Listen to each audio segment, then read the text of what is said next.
Cool. All right. We are recording. All right. Hi, how are Hey, how you you? doing? I'm good. We're good.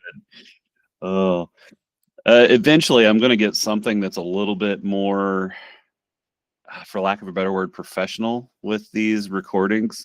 I'm just using Google Meet right now. I was using Schools, but last week it was like very laggy. Like it was just really slow. I And mean, I it's tried a, it on it's multiple computers. So yeah, it's a new thing, so they're gonna have to work on some stuff. I'm sure that they're gonna be bugs because it's new.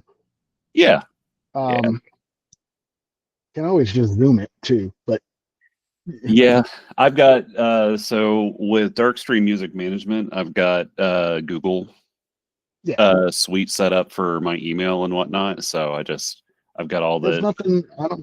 I don't think this is unprofessional. It's perfectly fine. yeah, The quality is good. yeah.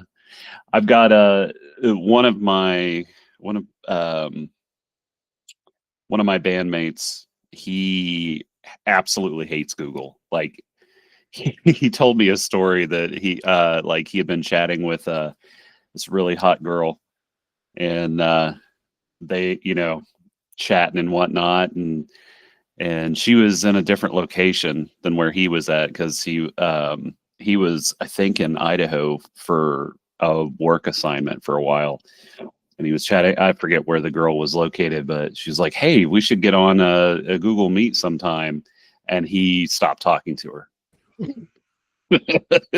Well, seriously. So, I mean, but I'm not a huge fan of Google either, but I'll use the stuff because it's there. I just, yeah, you know, it's for the most part it's free yep, with the different other things, and I dig it.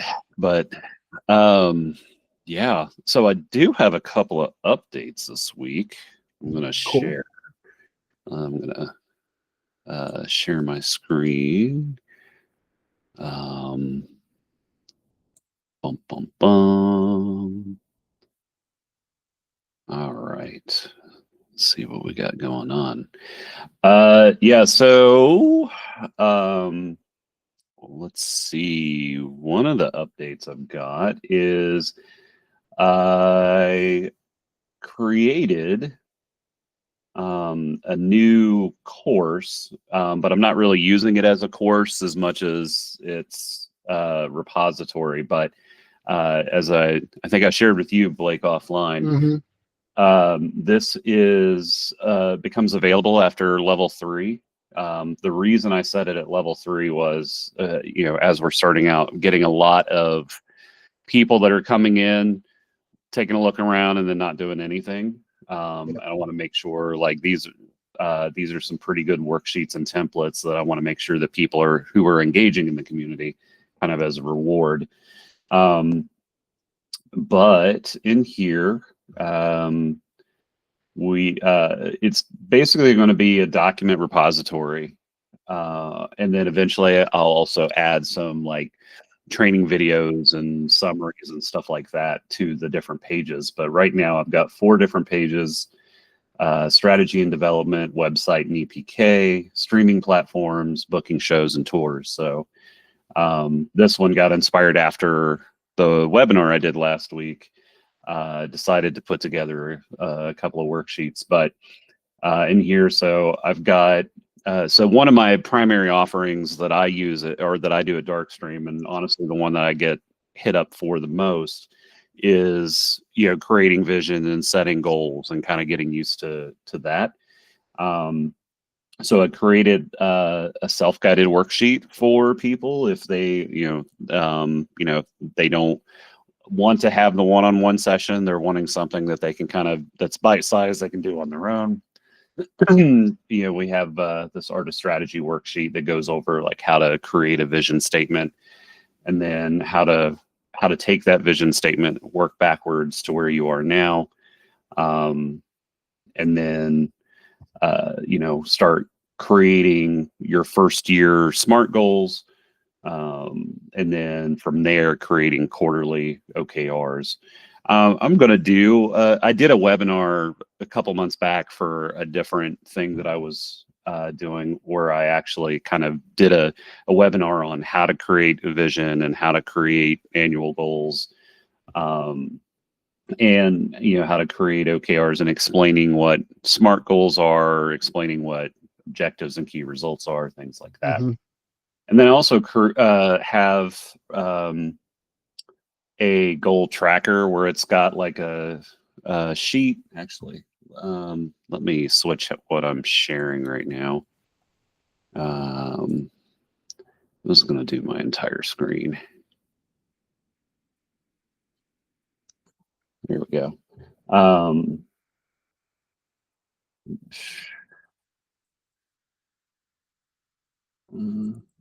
This is where I build all the stuff in the back end, but just kind of show you what these look like.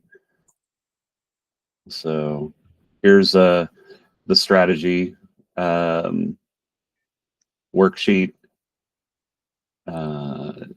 And it just goes in order on how to create your vision, and then how to work backwards, turning your visions into milestones, creating your first year goals, explaining what SMART goals are, and then first quarter goals, OKRs, which stands for objectives and key results. It's oddly enough, it is something that Google uses. Cool. 1 second.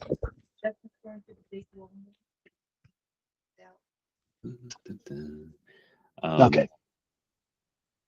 But yeah, it was something I learned at my time when I was at Amazon. It was a concept. It's very similar to doing SMART goals, but it's a lot more compressed, and there's a lot more attention and accountability put to it. But yeah, that's that sheet. And then this is what the goals and OKR sheets look like. So here you can put out your annual goals. I think I need to update this. Yeah, I'm constantly updating these and putting them in there. But after you put in your goals and just kind of do that, then here you put in details about objectives and key results, and it's got a nice little tracker here to tell you how you're progressing and so on. Cool. Cool. And then for website and EPK, so I'm a big, I know you, Blake, you have your own servers and do web design. A lot of the artists that I work with, they're not as tech savvy as you.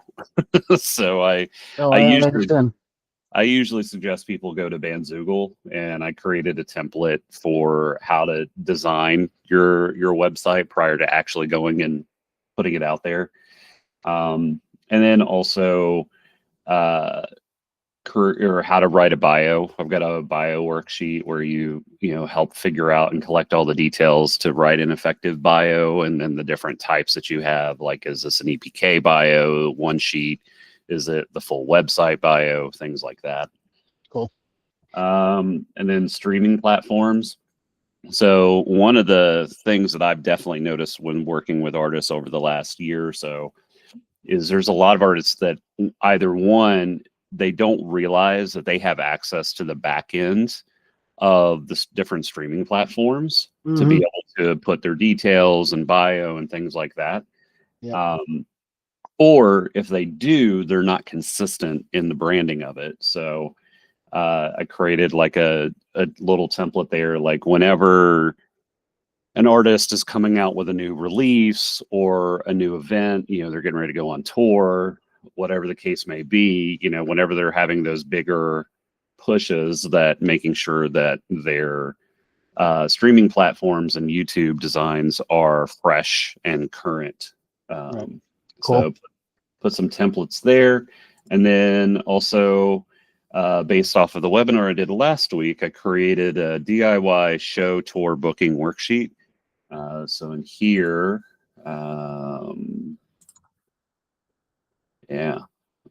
so kind of breaking it down, step by step, like defining your goals, making sure you have all the professional assets built out and ready to go, figuring out the different markets and routing, how to research venues and promoters, how to do pitching, tracking it, as well as the outreach template. So, like how to send emails to those venues, promoters, entertainment directors.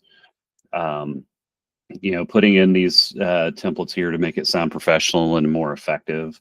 Like, for instance, one thing I notice with some people when they reach out is I found it most effective to end the email with a direct question. Do you have availability for this specific date? That for these details. A lot of times when you just kind of leave it out there, like, "Yep, hey, we're a band, we'd like to play there," they're not going to do that. But if you have like a very specific window in mind of like, I'm going to play this, I want to play in this market on this date, that usually gets responses a lot more frequently. And then follow-up scripts and after confirmation, all the different details you need to collect from the venue or the promoter. And then also I created a tracker. And in this, actually, this tracker, I've put in some venues and promoters and things like that. It's got 3 separate tabs here, venues and promoters. I'm going to be adding to this on a regular basis and updating it from there. I've also got a partner who's in this community. He and I have been chatting offline, and he actually has been keeping a list of festivals, contact details, submission details, and stuff like that for festivals around the world. And he and I have been talking back and forth, and he's gonna clean that up, and we'll probably add that to this as well. And then a tracker for you to track the outreach, like confirming the cities, venues, or promoters when you sent information, follow up, who you contacted, and so on. And then after the fact, when you've got a booking status and you've got your dates, putting your statuses here and different details. Cool. Yeah. So. Yeah. A lot of work. It's a lot of work, but yes. That's the thing. That's the thing. A lot of bands and musicians and or artists don't understand. It's a lot of work. There's a lot of work that goes into it. If you want to make it, even just a little bit, you still have to do all of this work. Yep, exactly. Yeah, it is a lot of work. I'm going to be putting in a couple other things here, like stage plots. This is one thing that, like, here's an example of a stage plot that I'm drafting right now. Like, I'm going to create a template, and honestly, like, Google Slides is one of the easiest and best things to create stage plots. I need to put together kind of like a legend of like, hey, this is what this means, and this icon and things like that. But cool. The type of details. This is a stage plot I'm currently drafting for 7 Factor. Realize I misspelled that. But yeah, we're getting ready to go on tour. Cool. In April. So, and I'm probably going to put a tech writer template in as well. Yeah. So that's what I got so far on that. Let's see. Yeah. Oh, other updates. Chatting with a couple other people about some webinars that we're going to be doing here in the near future. I posted something on Facebook yesterday. A friend of mine from Michigan, her name is Nat. She's a journalist, and she does all sorts of other things in the background. Works with a lot of different music industry folks, and has like a network together. But A couple of years ago, she created some infographics based off of a study on how bands like Bad Omens and Sleep Token Mhm. were doing releases and project management and stuff like that. And um, for there's a common thing within the tech industry that is used for project management. It's called it's an agile methodology, and there's a whole bunch of different things that they do from there. But it's a project management that is predominantly used for coders, um, where like they set up what's known as sprints, and they put these sprints together that last 2 weeks, and then they literally list out all the tasks that need to happen for that sprint and how much availability they have from a bandwidth perspective. And they basically just put all of these tasks in a queue, and they do uh, these 15-minute daily meetings called stand-ups, where they literally go over, well, even before that, they do sizing, like how long they think a standard the projects would take, and they have a very specific scoring system. They use the Fibonacci sequence to basically figure out like, hey, this is how big of a task this is, and they'll, after they get all of those tasks put together and understand the full bandwidth that is available within the team, they'll put it basically in a queue, and they'll just get in a meeting every day for 15 minutes and go, hey, where are we at with these tasks? All right, you're completed with these. Who wants to take on this task, and kind of do that assignment, that type of thing. I've used the agile methodology with a few teams that I was a part of at Amazon and at Tinder as well, with some of the teams that I had. But it's a interesting, like I said, interesting methodology for project management. She and I have been talking offline, and we're probably going to do a webinar on it here in probably next week. Cool. And yeah, we'll get some details related to that. That's the primary updates I have for the community. Blake, you've been working on something pretty interesting. Want to share some details on it? Yeah, I'm starting a label. Oh, let's hear more about it. Well, I'm in the goth world, kind of. I've been in and out of the goth world since the '80s, and I've watched it go from guitar and bass with vocals to Mhm. now the majority of it is industrial and electronic. Yep. And I want to try it, and so I went searching for. I'm doing a project, a music project that's more traditional, Yeah. and I went searching for labels. And every label I found that says they are for that they do deal with post punk or dark wave or death rock, Hmm. everything on their website that they are pushing is all the industrial and electronic. Yeah. They're not pushing the traditional. Hmm. So I said, you know what? Screw it. I'm going to start my own label for that. I mean, I could just self-produce, but whatever. But I want to help other people out Yeah. who have that, who want to keep traditional goth alive and bring it back.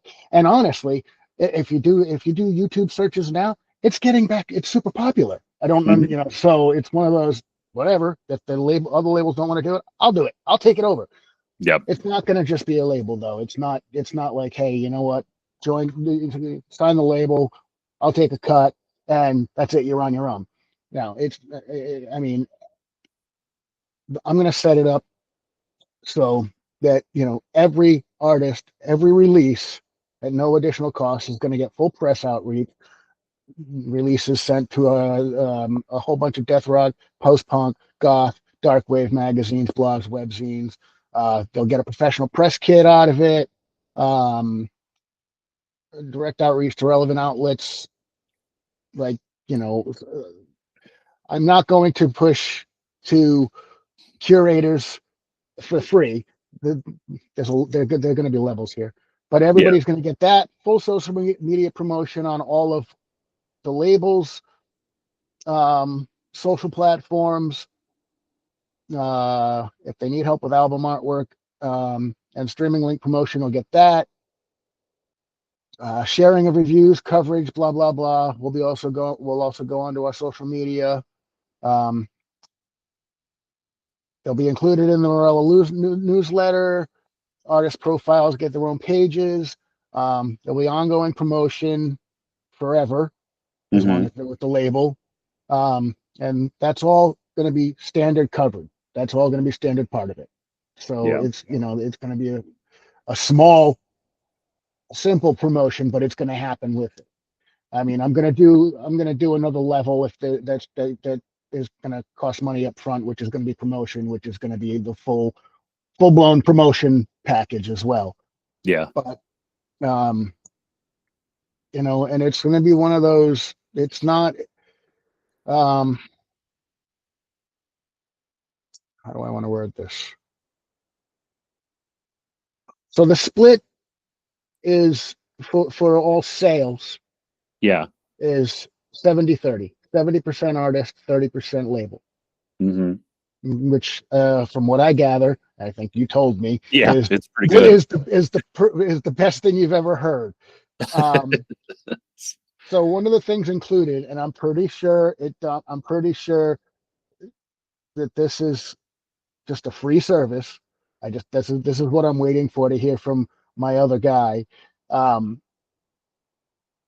of your music will be uploaded to all streaming platforms for free on your own streaming platform accounts. Oh, okay. So we cover that. You don't have to pay freaking DistroKid or anything like that. We cover it. How are you handling the split then? There's no split on streaming. They get it. Oh, they get 100% on the streaming. Yeah. It's or I guess what other revenues are they going to be getting splits from? Just sales, like sales of digital, Bandcamp sales, digital sales. Okay. Digital sales, not anything on streaming. So if the stuff sells on Apple, it's theirs. Yeah. Okay. If it sells on Amazon, it's theirs. Yeah. It's just wherever we are selling, specifically wherever we are selling the digital. It's going to be a Bandcamp. It's going to be Bandcamp and or physical if I do physical. So that's the thing. I'm not, of course, not anybody in their right mind starting a label is going to say, we'll press your CDs for you. But what I will do is I will personally build all of the packages and do on demand. Okay. I got two companies, one in the UK, one in Italy, and Kunaki here in the US. Now, between the three of them, the packaging might be different. Like Kunaki only does sleeves or jewel cases, but the two UK places, the UK place and the Italian place will do folders, cardboard folders. So US will have a different packaging for whatever. Yeah. But all of them will do CDs, vinyl, and cassette. So they don't have to worry about going and doing the stuff. We can do that. I'll do on demand. They do. So the places you have, they do vinyl on demand? Uh-huh. Oh, wow. I mean, they're not cheap. Yeah. But it's like $35 our cost. Oh, wow. So if you want, but that's for a single. That's really not that bad if you think about it. Yeah. If you want to just make a couple of bucks on it just to get the vinyl out there, say it's $38, there you go. You get $3. Yeah. I mean, honestly, if you're gonna get a bulk, you're still gonna charge $25. Yeah. An album to make anything off of it, because even if you get 1,000 of them, they're still like $15 a piece. Yeah, I found that at least the cheapest method. There was a couple of companies that I worked with. So one of my past bands, Fleischkrieg, we did an order. We ordered 200, but the other thing when they do those bulk ordering is they do quality testing, Mhm. and they basically like they do a big run. You order like 200, Mhm. and in their pricing they'll say it's like plus or minus 20, and you're like, what is this plus or minus? And they're like, here's the base cost. And what it is they basically do, so like we did 200, they printed 220 of them, and then Mhm. they did quality testing, and at the end of the 220 that they pressed, only 180 of them passed inspection. Ah. So they then gave us a refund for, like, they gave us a base price of like, this is what it costs for 200, and and if they deliver below that 200, they refund you the difference of that that cost. uh, but it ended up being about, um, for 200 of them, we only paid, I want to say, like $1,700. So it was like about $10 a vinyl doing it that way. That's not Uh, that bad. yeah, that wasn't too bad at all. But you're also waiting two to Right. 6 months Right. to And get that's them. that's the thing. Like Elastic Stage, their Mhm. turnaround for on-demand vinyl is Yeah, like five days. yeah, So you send them the stuff. Somebody orders it. yeah, They'll have it in the mail in 5 days yeah, to the person. yeah. And they also do cassettes. And I mean, and in the traditional goth world, cassettes are huge still. Yeah, I'm seeing the cassettes are starting to come back. I mean, I Actually, mean, my vinyl first did, but one of my releases, actually my first release after a long hiatus of not doing any music, was back in 2020, and I did a cassette, yeah, yeah. digital and a cassette. Yeah, I was, when I really started getting into music, cassettes were the thing. And then started moving into CDs. Um, I didn't buy my first CD until I was 17. Um, and then I started getting more of those, but I mainly had a tape collection. Um, I still have a tape collection. yeah. I don't, and when thing I used to have, I want to say I had over 1,000 CDs. Um, but and I was a big Columbia House person. So I was not only a musician throughout the 90s, I also DJ'd, so I had uh, tons of music. But then my house was broken into one year and everything was oof. stolen. I actually am friends with somebody. When the first time I ever played Reno, we were such a niche band that the venue struggled to find a lot of bands to play with Hmm. us that matched our genre. So like what I ended up getting was a regional band that was more progressive, uh, yeah, metal, that opened up for us, and then we played, and then they had a local DJ come and perform, and that DJ was literally using vinyl, like, and Sweet. she was used, I mean, and she's a goth industrial person, so like she very much knows this is this subgenre and this feeling and Mhm. whatever, and she comes in with like 2 or 3 crates of physical vinyl, and she's up there doing That's it cool. old school. Her name is That is cool. DJ Vondahama, but I think she's based out of Texas now. I think she moved back to Corpus Christi, but Cool. when she was in Reno, she was uh, yeah, she was doing the DJ thing with the physical vinyl. I love it. And then I saw something in the news earlier. Lily Allen is releasing her newest single, or the new album, on a butt plug USB stick. Oh, shit. Yeah, yeah. That sounds like her. Oh, I think, which man. I think is amazing. Like, I listen to a couple of Lily Allen songs only because of karaoke. My wife and I, we do karaoke on a regular basis, and she's got a couple of songs that my wife likes to sing.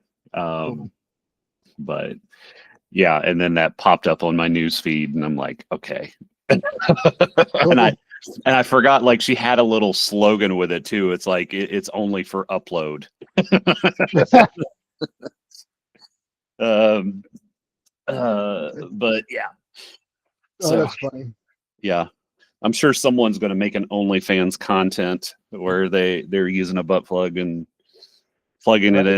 into the other end into a computer. But yeah, that's funny. Oh, Cool. uh, Yeah. uh, So that's what I've got going on. nice, nice. Can't wait to hear more about it. Definitely need to share that on here in the community and whatnot. I know you and I have our uh, like I still at least like the stuff that you do, and I like independent labels. Hmm. I For me, it's like me personally. So a lot of artists, the whole thing was I got to get on a label because then I can, I can take a breath and they're going to make me rich and famous and all of that stuff. And, that used to be the case back in the day, but it's not anymore. And the behemoths of record labels are definitely taking advantage of people. That there was, so when I was in Fleischkrieg, we got a manager and we were doing all these things, but there was no strategy to it. We were just like, oh, we got to go in the studio with this producer. We got to get on this tour and do this thing. And he kept on talking about how he was going to be pitching us to all of these labels.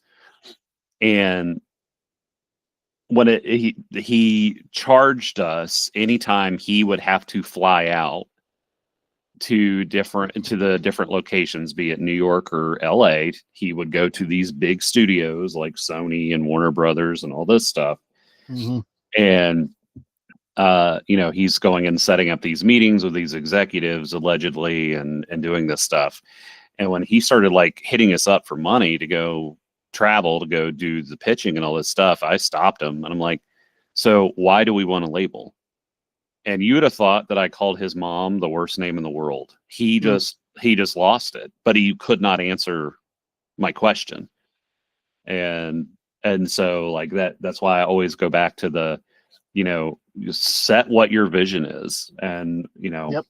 Nope. starting from there and making sure that, hey, if you want to get on a label, cool, but also making sure that you're getting on the right label. They're not taking advantage of you. I know of a handful of labels. The best split I've ever heard uh, is from Fixed, FIXT, Fixed Records, which was started by Clayton from Cell Dweller. Hmm. And they've gotten pretty lucrative. Like, and he went through like he was one of those people back in the '90s where they spent over $1 million on one song, like trying to, like it was a documentary about how they spent over $1 million, several mixes for the song Switchback, and he hated all of them. And he's like, I don't like it. And he was struggling with like getting the exact sound he wanted and all this stuff. And he ended up starting his own label. Um, and then it grew from there. And now they've got several artists and whatnot on their roster, but their split, to my understanding, is 50-50, which is, I mean, pretty good. Especially I for the agree. amount of work that they're doing. And they do, and they also work with the artists directly on the strategy and all of that stuff and budgets. And, and the other thing, like, the big thing you and I were talking about is artists, going to a label, you're getting a team. You're getting a team together of people, or you have a team presented to you that is doing all the heavy work that you've been doing for the most part, and then some, and getting some more traction with it because the different Right. outlets have those connections with those labels. But the work doesn't stop, and if you're not ready, if you're like ultimately you're wanting to get to be signed to a label, you also have to do the work that labels are doing on your own. Oh yeah, oh yeah. That's one of the things. I mean, it's all in my. The site is going to go live in next year, but I mean, mhm, I'll talk to you about it all day. Um, it's one of those. Da, da, da, da, da. I have it right here. Your promotional responsibilities: provide high quality promotional materials, maintain active social media presences, share and mhm. engage with coverage when it happens. Like if we post stuff, make sure you share it. Um, Yeah. always give us at least 4 to 6 weeks lead time before a release date, so we have time to work shit out. Mhm. Um, and communicate about tour dates, music videos. Let us know everything. I mean, artists have their responsibilities too. Yep. Yeah, just because you get on a label doesn't mean you get to take your foot off the gas and let someone else drive. It's Yep. I mean, we're here to you're support still you. you're We're here to support you, not do yeah, everything for you. exactly, exactly. Um, have you? So speaking of the genre that you're big in, so me personally, like I, I'm not. I like goth, but I'm more in the industrial side of things Hmm. versus I mean, I uh like it all. yeah, yeah. But there is a band that I'm curious if you've ever heard of. Um, it's a singer and a guitar player from the UK, but I think they live in the States now. Called Black Angel. I think I know them. Not, I mean, Yeah, not personally, but yes. yeah. I think they're right up your alley. Based off of what the conversations we've had and how you've been describing stuff, they come into my radar. Uh, so during the pandemic and it during my time with Fleischkrieg, I really missed the tours and the live music. And a lot of people or a lot of bands were doing like live streamings and things like that. But for me, I missed the tour experience of like getting excited that you know um that an artist was going to be traveling with a package of artists and they might have local support as well. So I started this thing called Welcome to the New Apocalypse, and it was a streaming tour, and we had a 3 band bill. Fleischkrieg, this EBM artist, instrumentalist by the name of Nuda, and um, a band that I was friends with called Cryptamnesia. And we did we went and did these live stream recordings. We tried to like stream every concert live, but we ended up running into several technological issues. So we did the pre-recordings, but the bands were like interacting. And what we did is we set five separate time zones, and we had 2 in Europe, and then we had 3 in the US. And we found a local artist from each of the regions. So we got Rabbit Junk to be the local support for the Pacific time zone. We got a band from Texas called Manifestive, who I'm really good friends with now. Like that, we ended up getting a really good friendship after that. They're based out of they're outside of Dallas, but um, they're in the Texas region. And then we got uh, Finite Automata to be the local support for the Eastern time zone. We got a German band called Magal Madash from Germany to do the Central European time, and then we got ESA to be the local support for the UK region. But in between, like we would also do a 15-minute break in between bands, just like what you would do Hmm. where they're doing the switch over and whatnot. And we played music videos Cool. of other artists like Dead Animal Assembly Plant and also Manifestive and a couple others. But one music video we got was from Black Angel. And I cannot remember the name of the song, but it was a really good really good song, and I think they're right up your alley. When was this? 2000. Again? 2000. So, because I'm on the YouTube channel right now. So, 4 years ago was Animal. I think that was it. Animal. Yes. Black Angel. Animal.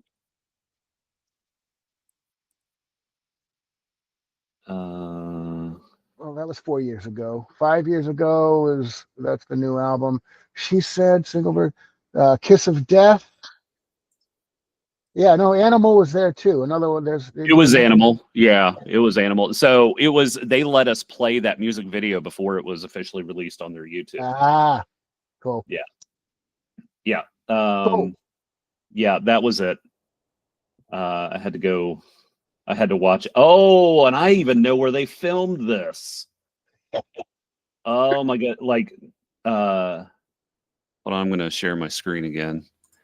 I'm not going to share the audio, but I'm going to share. I'm there. I'm looking at it.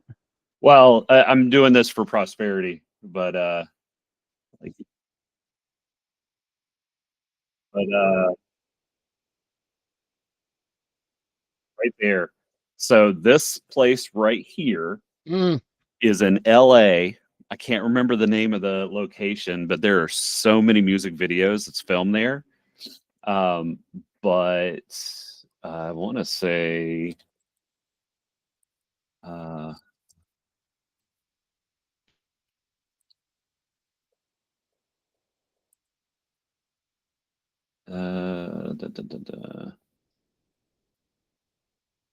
maybe they don't have their press kit anymore. Yeah, so you can kind of see it in the background, those lights. Yep. Bar lights. Oh, does that look familiar? That picture was taken right there. Oh, let's see what else we got. There's some recent stuff. Let's look at the gallery. Oh yeah. That's some older pictures, but yeah, we did a whole bunch of promo pictures when I was still in the band. Yeah, and that was the studio. There's Nuda. You should check out Nuda. She's pretty good. Like it's instrumental and it's not goth. It's definitely like EBM, but it's a little different. I love Nuda. She's my bestie.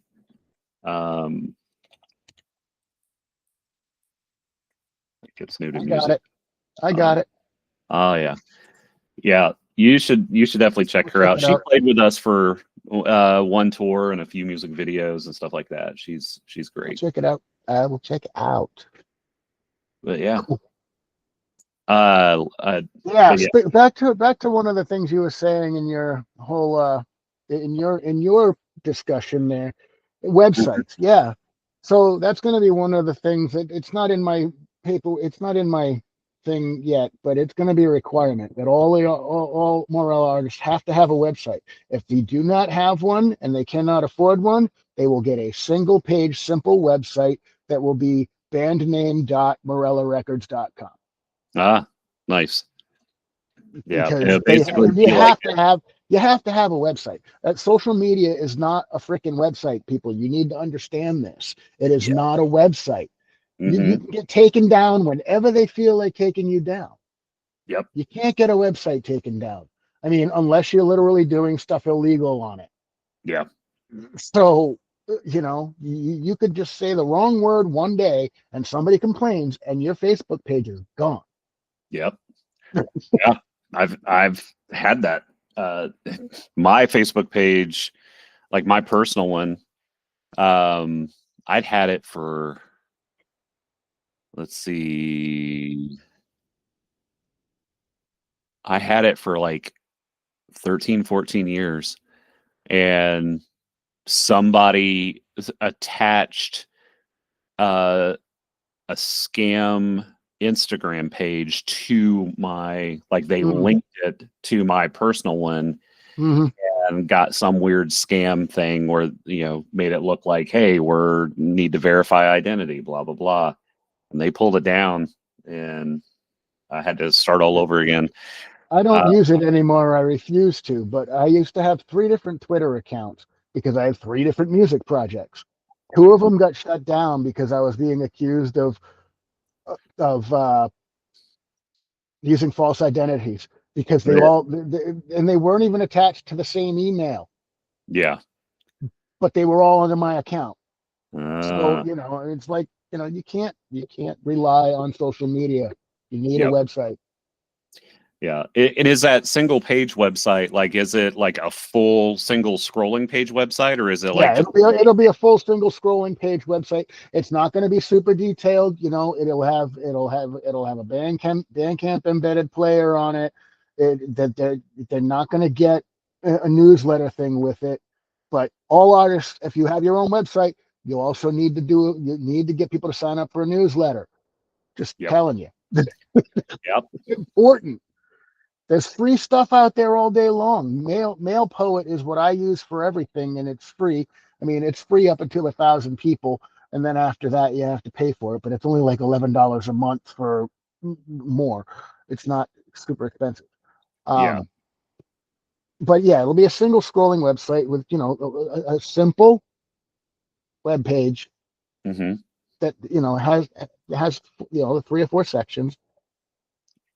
Nice. If they want us to add all of their tour dates and this, that, and the other, I mean, I'll give them access to it if they want to edit it. It's all going to be Well, and you can, it's all going to be WordPress. So well, and there should be a way that you can embed, I can, yeah, like you can embed bands in town and Songkick to where that way it updates automatically. yeah, you can do that, but they have to be dealing with the bands in town and our Songkick.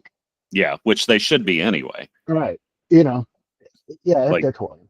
yeah, like Um, absolutely should be doing that. Absolutely. Although bands in town, it's WordPress plugins. It's always iffy. Like literally every 6 months, something happens and it literally breaks your WordPress website. Oof. So they're not really good at updating their plugin. But anyway, Yeah. All right. but yeah, Cool. that's all that's going on. Nice. Nice. Uh, all right. Well, I think we'll cut it then. It was good chatting with you, Blake. You too. Catch it next time. Thanks for letting me blab. Absolutely. Uh, This is the